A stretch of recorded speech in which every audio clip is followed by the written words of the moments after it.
Well, I realized that God wasn't going to give me a get out of jail free card. And from the time I was born and to the time I was 19 years old, my life had these hurdles. I constantly hit obstacles, obstacle after obstacle after obstacle. And I had to figure out how to manage suffering, how to deal with it, because it'd be part of my life forever. At least that's what I thought. So in order to deal with it, I had to be able to conquer it and overcome it and deal with it and know that in this suffering, there has to be some kind of growth. With every obstacle, I look at it as friction now. Without friction, there is no growth. You have to have friction in your life to grow. So I started looking at all these different things versus the woe is me mentality. Like, oh my God, look at my life. My life's so fucked up. I come from this fucked up family. I'm being beaten. I'm being abused mentally, physically.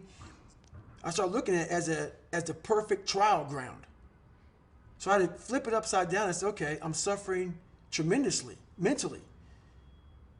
Use this to your advantage versus your disadvantage. So that's what I did.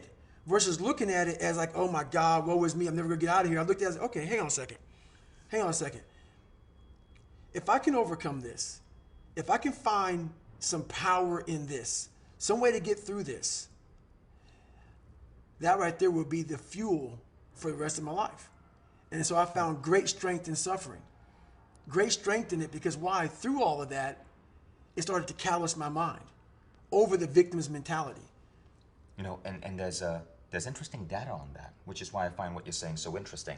So in Salim Ismail's book, Exponential Organizations, there's this quote that blew me away. So he was studying all of these companies, and he shares the study of Google. And Google wanted to figure out what makes their best people, right? And at first, they thought it was STEM education, science, technology, engineering, math. Right. But then what they found it was their best people were people who had gone through suffering. Yes. Suffering made people more humble. It made people more kind. It made people more sensitive to others, Yes. more empathetic. So the best people at Google were young people who had gone through some suffering Yes. at some point, and they emerged out of that. Right. It allows me to do this interview with you. I mean, I used to stutter so badly, I couldn't do anything. I had no self-esteem at all. Through suffering, but recognizing, you have to recognize what you've gone through. And that right there gave me pride. I realized that very few people could turn upside down what I did. I was able to turn upside down every negative thing in my life. Everything, and use it for power. You said suffering is a true test of life. To me, it's one of the biggest tests of life.